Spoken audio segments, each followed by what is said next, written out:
Gives me. I wonder if I can move.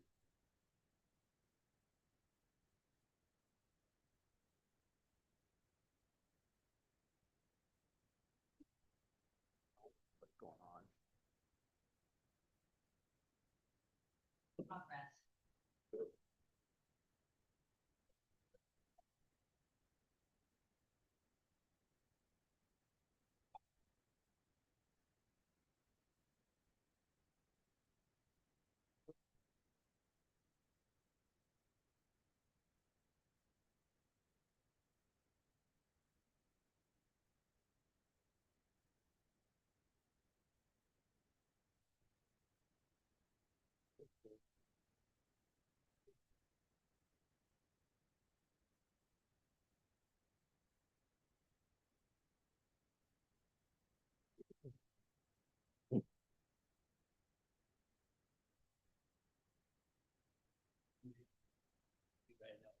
Yeah, introducing Kenny first. Okay.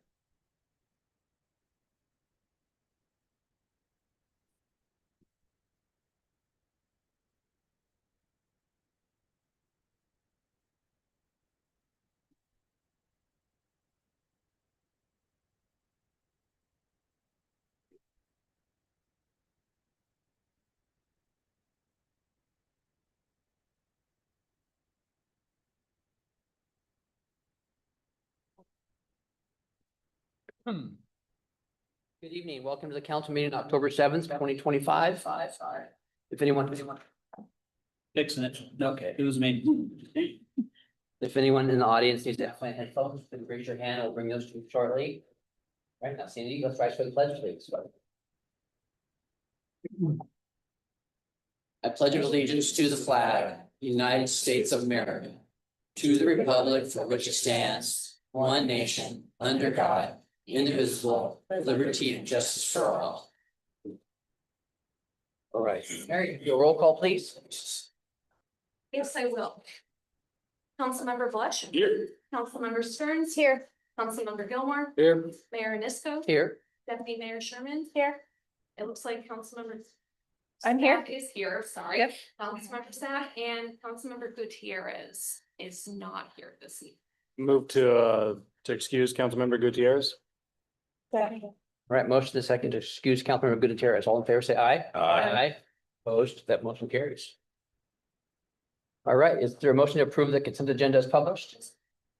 I'm sorry? We skipped page. Oh, I do. Are there any late changes for the agenda? All right, city manager? Mr. Mayor? All right, that's what I want this meeting over, Steve. All right, the council have any board reports to share? All right. I did today get to speak with the 12th grade civics class at the high school. It was very engaging. The kids asked questions and it was mostly all questions for the full hour. They talked about replanting the forest after development. They talked about homelessness. They talked about Coda Street. So it was very engaging. It was a very, very nice conversation with all the kids. They had lots of questions and I really invited to that. All right, is there a motion to approve the agenda as published? Approve the consent agenda as published. Right, motion is second to approve the consent agenda as published. All in favor, say aye. Aye. Opposed, motion carries. Council invites the public to make comments on matters of city business. Comments shall be made to the entire council and not individual council members. Please refrain from any personal disrespectful remarks that create disruption to the meeting. If unreasonable disruptive conduct continues, you'll be asked to leave the meeting. Mary, anyone set up general public comment? Yes, we do, Mr. Mayor. Our first speaker is Thomas Wolf.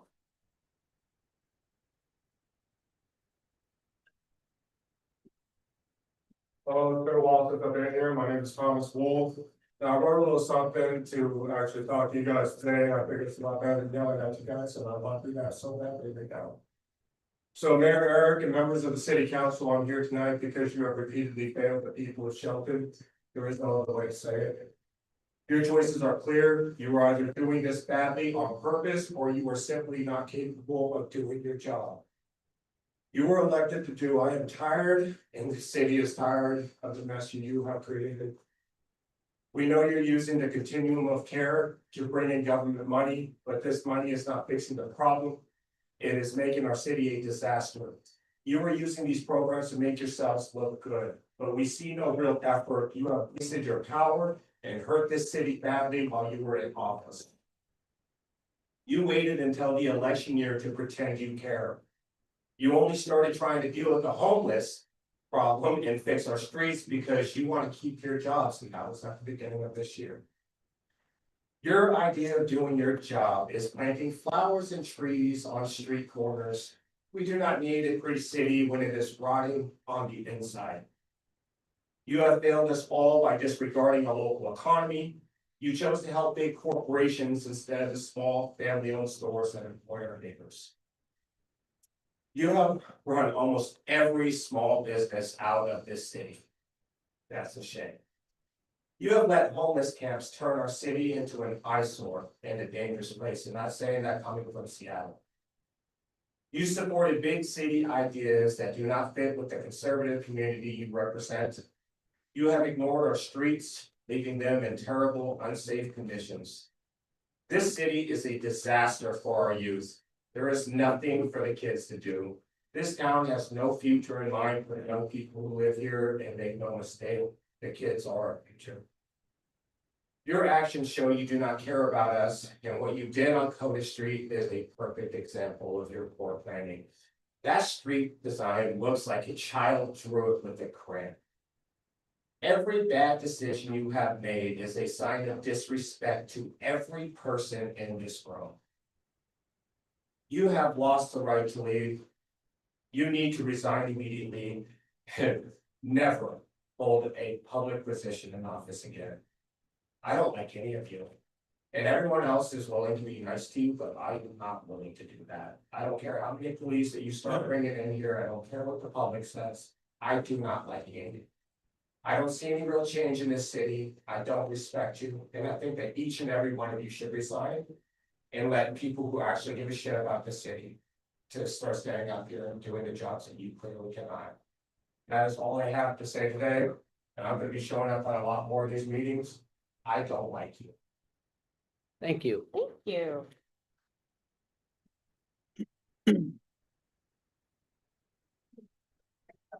Our next speaker is Annie Stevens. Good evening. Thank you, Mayor and Council members, for the opportunity to speak this evening. I hope you find what I have to say a little more pleasant. My name is Annie Havens, and I'm the outreach specialist with the Youth Connection, serving both Belfair and Shelton communities.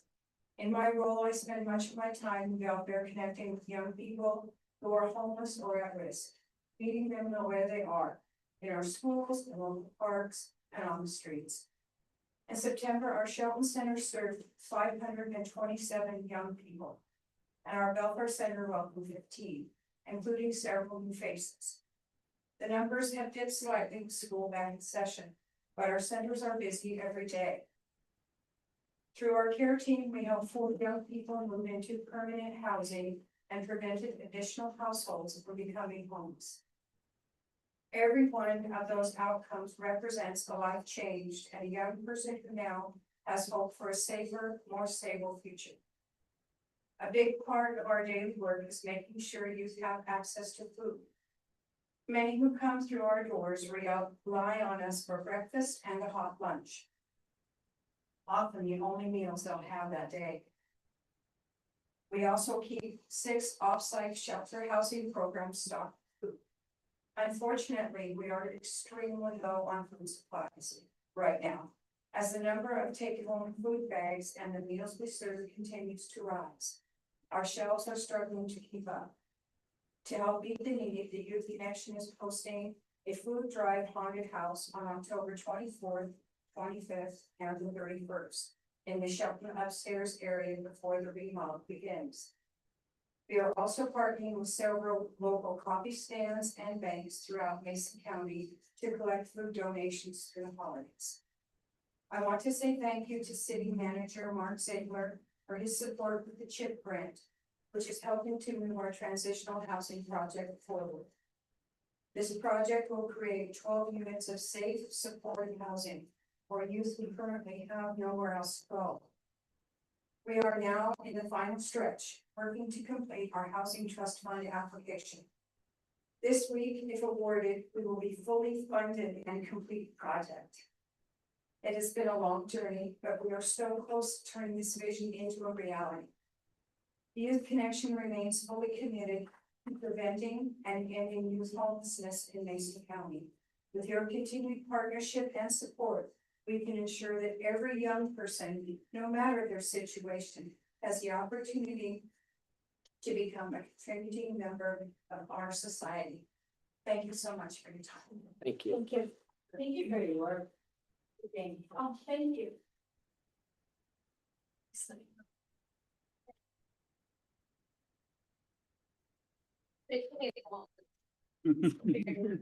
Next is Dean Jewett.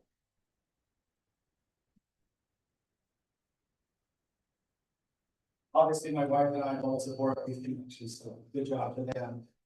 I want to talk to you about an issue that affects every one of us, how we attract new businesses and invest in Shelton. It's no secret that our city is facing a budget deficit. And the best way to close that gap isn't just by cutting, it's by growing. Growth means more jobs, more tax revenue, and more opportunities for our residents. But here's the hard truth. No business wants to invest in a city that looks neglected. Just take a look around. Our streets are dirty, sidewalks are broken, curbs go unpainted, weeds are growing up to the cracks, and graffiti is spreading faster than it is being removed. Public parking is scarce, and visitors notice that. When people see that level of disrepair, it sends a message, and not the one that we want. And then there's the issue in our parks and public spaces. Vagrancy and camping, street camping, continue to be a problem. Brewer Park is a perfect example. People are moved out and then they come right back with no accountability. It's a revolving door and it's discouraging for residents and business owners who are trying to take pride in this community. So I ask, where is our leadership? How do we expect to attract and retain new businesses when our own public spaces don't reflect the standards we claim to stand for? Economic development starts with presentation and enforcement, showing that Shelton is a city that takes care of itself. If we want growth, we must first set a good example. This means enforcing existing ordinances, maintaining clean and safe streets, restoring pride in our downtown and neighborhoods, and demonstrating that Shelton is open for business and worthy of investment. Leadership isn't just about planning, it's about setting a tone of accountability and pride. Let's make sure that Shelton we show to the world is the one that we can all be proud of. Okay? When you do a Google search of Shelton and about livability and walkability, where do you think we fall?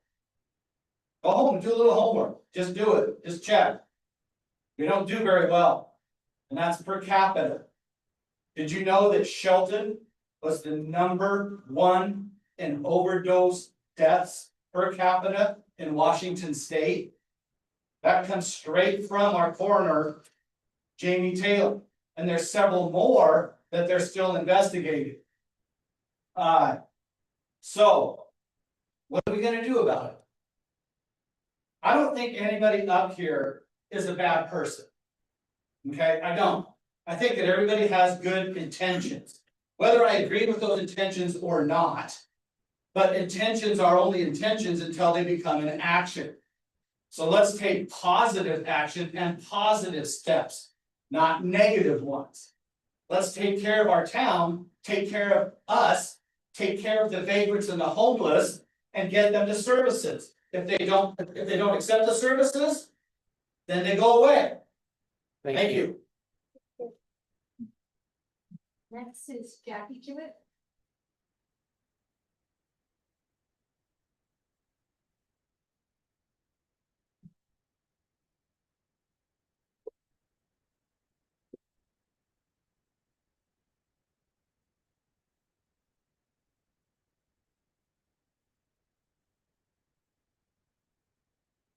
All right, time to do it. Okay, so at the last study session, there was a discussion about the need for more proactive approach in enforcing our existing ordinances. I want to follow up on that tonight, because ordinances are only as strong as the enforcement behind them. Specifically, I'd like to ask about the shopping cart ordinance. Has the city levied any fines on stores for failing to secure their cards? And how many cards have been collected by city staff? And what is the cost to taxpayers? How much is that costing us? In addition, I'd like clarification on our no street camping ordinance. I'm confused. So how many citations have been issued under this ordinance? Have any non-compliance letters been sent to property owners who are knowingly allowing camping on their properties in violation of city code? These are important questions because consistent enforcement protects both public safety and the integrity of our ordinances. And finally, with Community Lifeline shutting down, has the city revisited their conditional use permit? Given that they reportedly owe over $400,000 to the IRS and state agencies and can owe an additional $300,000 to the county if the building is sold within the 10 years of the water system improvements. Is it appropriate to maintain their permit status? At the very least, this seems like a situation that should be closely reviewed to protect the city's interest and ensure fairness. My request tonight is simple. Please provide transparency and accountability on these issues and take a proactive approach so that ordinances are not just words on paper, because that's what they are right now, but tools that truly serve and protect the Shelton community. So I've been doing a lot of research on Shelton myself. As a matter of fact, I've been doing more research than him. And so, which is quite a lot. And, you know, the crime rate in Shelton per capita. You guys know what it is? We're, you know, we're really high up there. We're like at number 1. 10 more cities to live in. Google it. Shelton's on there. Yeah, good old Shelton. That's what I want. That's what I want our city to be known as. Is in the top 10 worst cities to live in. Top 10 out of all of Washington State. Imagine that. I didn't Google how many cities are actually part of that. But I'm sure being in the top 10 is an honor for our mayor. Yeah, must be. Thank you. Thank you, Jackie. Don't get fucked up. That's all about you sometimes. I'm sorry. That's all of you. All right. Moving on, we have a domestic violence awareness month presentation that's gonna be read by Councilmember Stearns. Sorry? Yeah. Whereas the city of Shelton recognizes the need to bring awareness to the impact of domestic violence in our community by shining a light on this critical issue, encouraging open dialogue and reinforcing our shared commitment to prevention, support, and building a safer community for all. And whereas domestic violence is a serious public health and safety issue that impacts individuals, families, and communities across Mason County and beyond, regardless of age, gender, race, religion, or socioeconomic status. And whereas the devastating consequences of domestic violence can cross generations and last a lifetime, affecting physical and mental health, financial stability, and overall community well-being.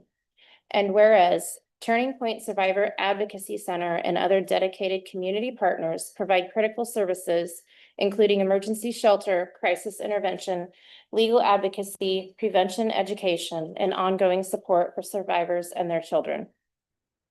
And whereas raising awareness about domestic violence helps to break the cycle of abuse, support survivors in their healing journey, and prevent future violence through education and community involvement.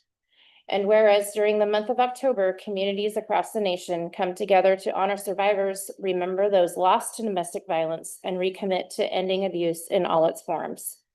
Now, therefore, the Shelton City Council does hereby proclaim the month of October as Domestic Violence Awareness Month in the city of Shelton, and calls upon our community members to support efforts to build a safer, healthier, and more compassionate community. Thank you, Councilmember. Is there anybody else to speak on the domestic violence? Move to the microphone. I'm Megan Pullman. I'm the executive director for Turning Point Survivor Advocacy Center.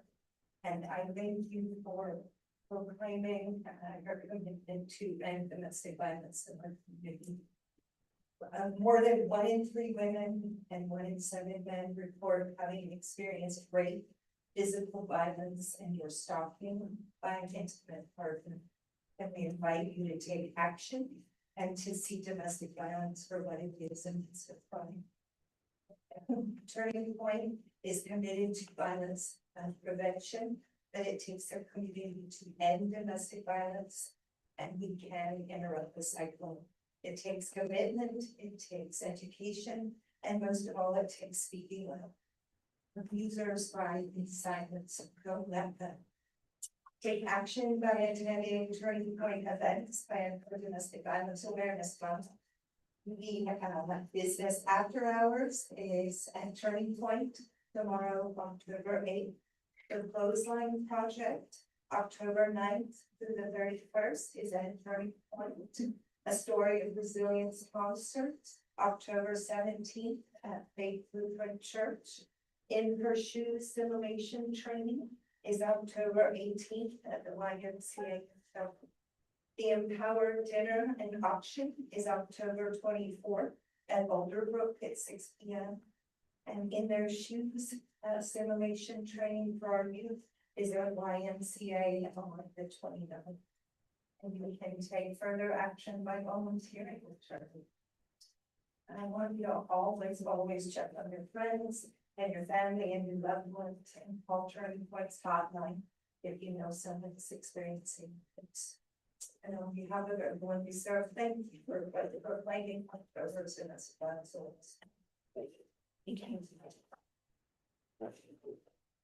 Also, I want to make it aware that it is Breast Cancer Awareness Month, and probably in 2 weeks, we'll have another proclamation for that.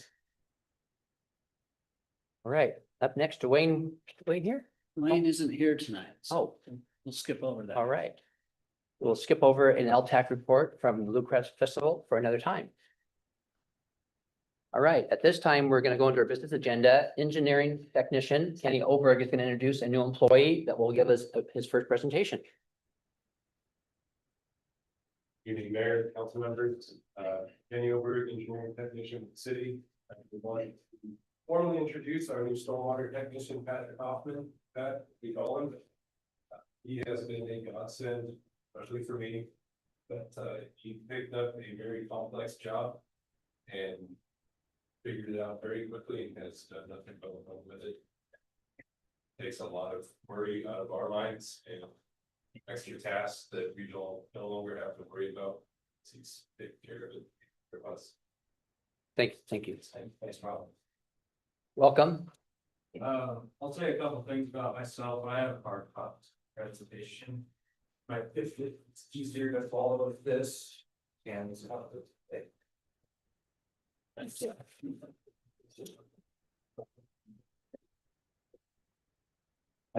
I'm going from managing the parks department to city of Des Moines. And I moved here from Renton. Been in the general area for about 3 months now, 4 months, and liking it, it's quiet. Happy in the area. Tonight I'm presenting on a compost procurement ordinance, which is a amendment to chapter 8 of the Shelton Municipal Code. Adding a new section 8.08.04. And this is just a brief summary of what we're gonna be going over. And how it helps us. So a lot of the slides are gonna be related to They get ahead of you, Patrick, sorry. it's all good. So as alluded to there, a lot of the slides are gonna be related to the Washington State RCWs that prompted this presentation. And I wanna also touch on different ways that it's also gonna help the community, our community and the city. So Washington State Legislature enacted House Bill 1799. which requires the city of Shelton to adopt following two RCWs as shown up there. So a little bit of details about these RCWs. RCW ending in 150 is basically qualifying for which cities are required to adopt these ordinances, and it also has the majority of the details in the presentation were discussed today. And as the RCWs are interconnected, the RCW ending in 120 has additional details that expand on utilization requirements. So together between those two, the following slides kind of focus on the RCWs and how our ordinance follows those, and also what our needs. So.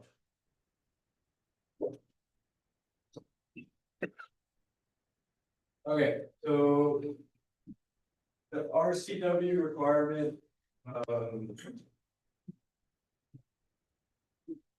This slide. That's small. Let me go back one. Let me go back one. There we go. Okay, so the RTW requires the city to essentially continuously evaluate whether compost can be used in specific city projects. Projects that we're already doing and planning on doing in the future to the city. And then when compost can be utilized, city departments shall purchase compost for use in the city projects.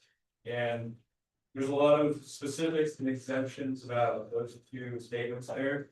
I'll dive into a little bit more, but just want to mention that the purpose of this ordinance is not only to adhere to the RCW, but also to be reasonable and a fiscally sound decision. Yeah, so. Here's some of the projects that we shall use compost in based on the RCW requirements. A lot of these, compost already gets used in by, public works and construction companies, but landscaping is the most commonly known use of compost for municipalities and people every day. But additional uses that are required by the RCW are construction and post-construction soil amendments, specific stormwater applications and improvements to stability and longevity of roadway application, and low impact development and green infrastructure. And a couple of these things kind of go back to the NDE permit that Kenny was speaking to, and all of the headway that he has made with it in the city has made with it in the last 3 years. And I'm looking at the history, and there's a lot to do still. So a lot of these, like the stormwater related ones, are things that are already being done, but there's just some minutia that's added on with these RCWs.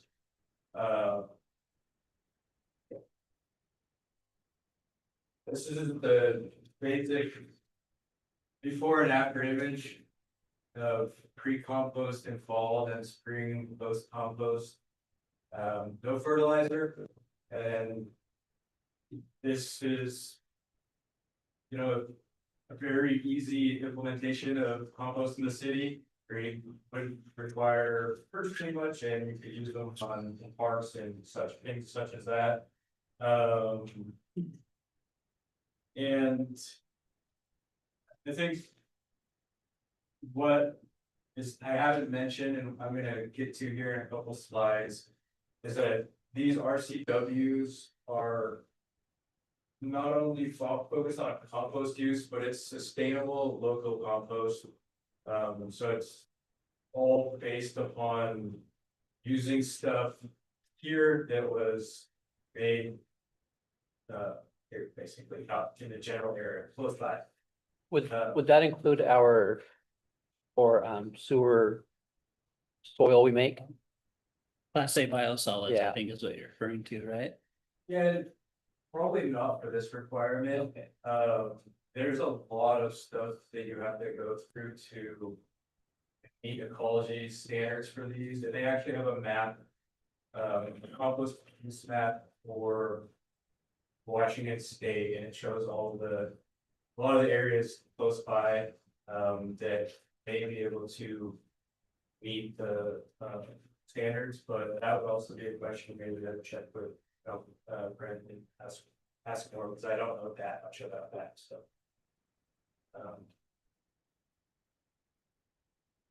And. Yeah, so. Some of the exemptions we have, through the RCW would be compost products. Do not need to be used when they're not reasonably available. Available compost products. Do not comply with purchasing, health, quality, or safety standards, would not need to use them. And compost purchase prices were not reasonable or competitive. And just like to emphasize the word reasonable in there a couple times, that's part of this ordinance as we propose to adopt the RCW is making sure it is something that's feasible here and not burdensome to implement.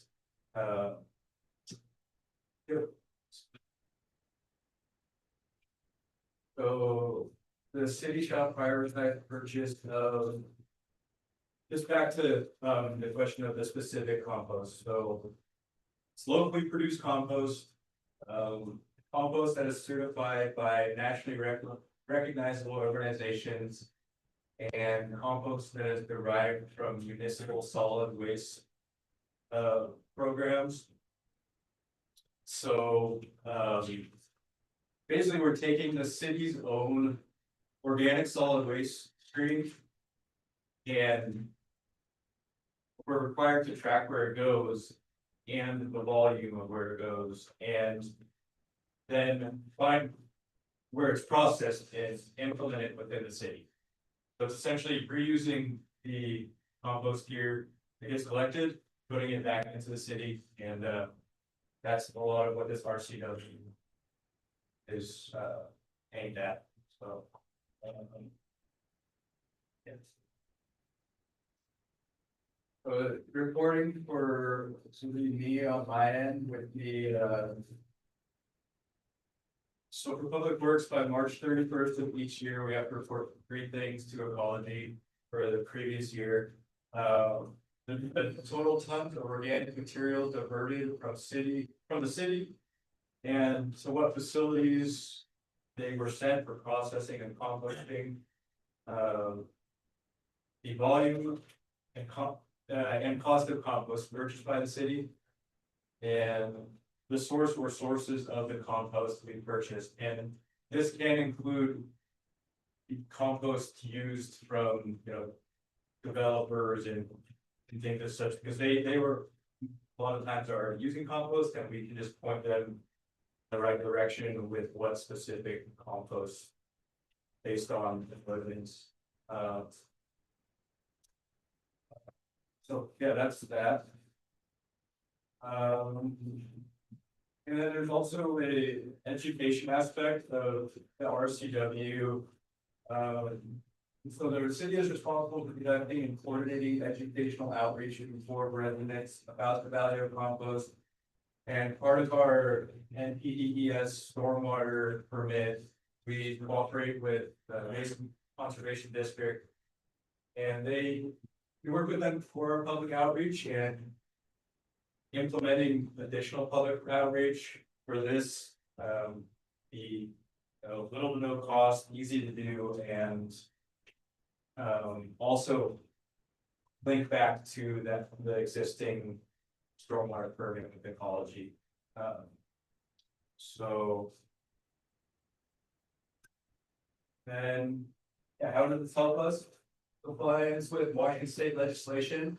Promotes local manufacturing and locally sold products. And it promotes sustainability within our community. So, yeah, those are the, that's what I have, and I just wanna, did any questions or any? All right, let's get a reading and a motion and we'll come back to you. How's that? Okay. All right. Mary, may we read ordinance number 2033-0825? Ordinance number 2033-0825. An ordinance, the city of Shelton, Washington, amending chapter 8.08 of the Shelton Municipal Code to add a compost procurement requirement in compliance with RCW 43.19A.150 and RCW 43.19A.120. Thank you, Mary. Do we have a motion? I move to place ordinance 2033-0825 on the action agenda. Second. All right, comments or questions? Now, this is based on a compilation of 25,000, so we're not really getting into this right now. We're just adding this to the code. Yeah, so the requirement in RCW is. That we have to do this because we have organic material collection service through Mason County for provision recycling. And one of the other qualifications is yes, 25,000, but it checked with ecology, multiple sources, and we are based on chapter 78.205, which is another RCW that I'm gonna talk about, but since we have garbage and recycling, waste management through Mason County garbage recycling, we have to do this. Got it. All right, any comments or questions? All right, we have a motion and a second to forward ordinance number 2033-0825 to the October 21st meeting for further consideration. All in favor, say aye. Aye. Opposed, motion carries. Great job. Thank you, everybody. Right. Next, we have a resolution related to Crosstown Trail Design, Assistant Public Works Director, Aaron Nix. Mayor, council, thank you. Pleasure to be here. Just a quick comment on what you just discussed. City of Tacoma has been using Tagro. Well, if you guys have heard that, it's basically takes a percentage of the biosolids that's produced by their wastewater treatment plant. They mix it with sand and some other things. They create potting soil as well as some other things. There are some pretty cool things that they're doing. They're actually making money. So That's kind of what I thought with our treatment plant was the same thing. Yeah. What I'm here to talk to you tonight, it pertains to the walkability and kind of the niceness, trying to improve that here in the town. We received a grant for $200,000 in order to start design work on the Crosstown Trail. You have the materials in front of you. You also have a map that shows in scope. In essence, it's from Nealon Park all the way out to 101. With the desire that maybe ultimately it will tie into the parking ride that's out there at 101. As an alternative means for transportation, walking, cleaning up the area. Our staff, our facility staff have been actively out on that rail line, cleaning all the debris and everything else out, as well as trying to get rid of the vegetation to make it look nice. We've run into a lot of trash, we've run into a lot of everything, but we're making those efforts. So I just want to make you aware of that and help as well. So what you have before you is a task work order. I will not be managing this project. Jordan Crumples, our first supervisor, will be. With the idea that we're going to get out to the public. We're also going to start design work on potential amenities. Originally, it was discussed with maybe a 12-foot paved trail section throughout the entirety of it. That's what we're going to look at. With the idea that at the end of this, we're going to have a shovel-ready project that we can sell to our CO, the other big money people, so that we can move forward. Help us down. Similar to what we're doing with the downtown sidewalks, which will be coming here shortly. 33 sites are going to get repaired. We're making those efforts. So Just want to acknowledge those efforts. What, again, the council have already approved, the acceptance of these grants, these Department of Commerce grants, $200,000. What I'm looking for is, kind of just looking for questions and other things that you may want to know about this, as well as if you'd like to move this into the action agenda, because we want to get to work. So, with any questions, discussions, I'm happy to answer. Right, Mary, may I have reading the resolution number 1403-0925? Resolution number 1403-0925. A resolution of the council of the city of Charlton, Washington, authorizing the city manager to approve a public works on-call consultant roster work order. Provide funding on the Crosstown Trail project phase 1 with Keller Associates. Inc. Thank you, Mary. Do we have a motion? I move to place resolution 1403-0925 on the agenda. Second. Thank you. We have, okay, comments or questions? Mr. Thank- Mayor, no. if you don't mind, I want to recognize our 35th delegation.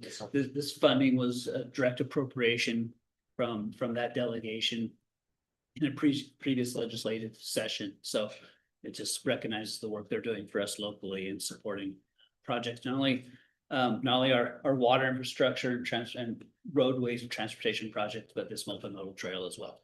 Absolutely. We absolutely appreciate our support from our 35th delegation. They are always coming through, so that's a hint for next time. Let me add to that, we also got $250,000 grant to move forward with phase 2. And phase 2 is going from Wallace Nealon to the marina. So that will be. I needed to get this one out and get design going. As soon as I'm done with that, I'm gonna start making the next set pot of money real. So that in essence, we're gonna have a shovel ready project in a year or two to build that. Thank you. Appreciate it. Thank you. Sure. We have a motion and a second to place resolution number 1403-0925 on October 21st council meeting agenda for full consideration. All in favor, say aye. Aye. Opposed? Motion carries. All right, first action item is Assistant Public Works Director, Nick.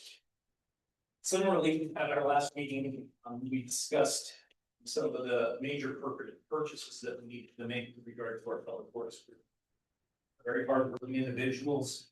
As I also mentioned to you at that last meeting, most of the equipment that we're utilizing, at least in this particular piece, I'm saying we've gotten some newer stuff. Most of this is about 30 years old. Equipment that has gone beyond, typically you will give it a life expectancy and then you look to replace it. We never did that. We basically said, let's keep running it. And that's one way to do it, but I think you'll find that it costs more money. Just because you're trying to put more, trying to keep it running. Yes, so what you have before you is the council's had a budgeted last year a little over $600,000 for the purchase of a backhoe, as well as backhoe loader, crack sealing machine, a hook lift truck with accessories that will allow us to haul a bunch of different things, junk, water, a bunch of different materials. It's similar to with those trash trucks that you've seen that has the hook. It goes down and will lift that thing and pull it up. We're gonna have that capability. So again, everything that I is presented here is similar to what we discussed with the last meeting. We're going to see about $136,000 spent less than what was actually budgeted. So went through state procurement, got better deals, and we're ready to move forward. So happy to answer any questions. Thank you. Mary, anyone set up public comment? May I have a reading of resolution number 1399-0825? Resolution 139-0825. A resolution of the city of Charlton, Washington, authorizing the city manager to sign purchase orders for the acquisition of EM&R, equipment, maintenance, and rental fund, vehicles and equipment as adopted in the fiscal year 2025. Thank you, Mary. Comments or questions? Okay, do we have a motion? Move to adopt resolution 1399-0825 as read. Second. We have a motion and a second to adopt resolution number 1399-0825 as written. All in favor, say aye. Aye. Opposed? Motion carries. We have another item from Aaron. So this is another issue that I had discussed with you. I promised you guys pictures. You got pictures now. This is actual pictures of the existing equipment that we're trying to get rid of. Crack sealing machine, as well as the 1993 Chevy pickup truck is in there as well. With the desire that we want to, these need to be surplus. As I mentioned at the last meeting, our policy is anything over $10,000 needs to be approved by you guys for us to move forward. I included a couple in there that are under that threshold because I'm trying to be transparent and show that getting rid of equipment with the new purchases that we make. So I wanted you guys to be able to make that connection. Now you have pictures, you can visually see what this equipment is like. It's ready to go. We're ready to go. So we hopefully approve this resolution. All this get rid of that. Thank you, Aaron. Anyone's had public comment? Yes. All right. May we read resolution number 1400-0825. Resolution number 400-0825. A resolution of the city of Shelton, Washington, declaring vehicles and equipment surplus to the needs of the city and disposing of such vehicles and equipment for the common good. Thank you, Mary. Do we have a motion? I move to approve resolution 1400-0825 as written. Second. All right, comments or questions? Right, we have a motion and a second to adopt resolution number 1400-0825 as written. All in favor, say aye. Aye. Opposed, motion carries. Thank you. Awesome. Well, Aaron. Mark. I haven't heard you. Do you have city manager report? Couple things for you tonight, Mr. Mayor and Council. Update on Coda Street contract will be out there tomorrow, hydro stripping the lines, so it's a high pressure washing machine that'll take off the lines. It'll have temporary, lines put down immediately after that. The roadway needs to dry. We'll do long line striping, so what do you call it? Dash lines down the middle of your center line, and then city crews will come in and put T's and L's in later on the parking stalls. So that may be after a weather window. Looks like we can get some rain late in the week and through the weekend, but that might be through the weather window, but we will have temporary striping on the road. It's budget season, as we all know. We had a productive study session on the 23rd. We're scheduled for public hearings on the 4th and 18th and final approval on December 2nd. Our finance department is working feverishly shorthanded to get that information ready for you to consider on November 4th. So I really appreciate their time and effort working on that. But we encourage the public to engage in that process and come out to those meetings or view those online to see where the city budget is being proposed for 2026.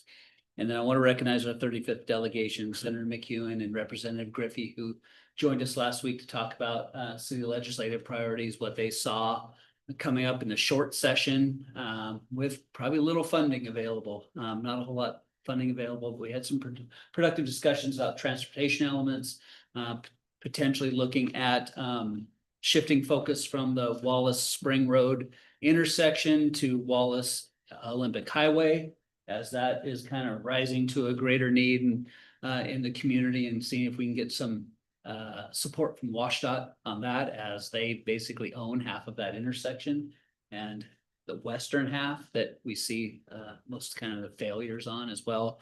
And then looking at our continuing water infrastructure needs, our storage capacity, and then potential sewer projects that would add to housing inventory in our community, and how we could potentially extend and piggyback on some federal funding that we received for the Spring Road Sewer Project last year, and try to get that project complete past design and get that sewer in the ground and add capacity and availability for new housing projects and maintain some affordable housing projects in that area. So really appreciate their efforts.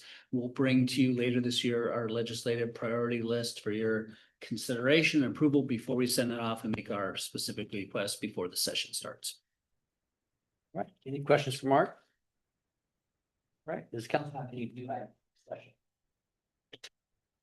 Right, our next meeting or study session is on October 14th. It's comp plan review, the steering committee, land use, transportation, housing, hazards and climate. And our next business meeting on the 21st of October would be presentation for the financial status report, the Chamber of Commerce LTAC report. Business item, we're gonna have an intent to adopt the 2025 comprehensive plan. No public hearing on that day. We have public hearing on that day, the 21st. For the comprehensive Yeah. plan, it should be, yes. Yeah. And then our action agenda will be everything we discussed tonight. So, our next, well, actually, our meeting is adjourned at 6:49 p.m. Can I announce the meeting for this? What?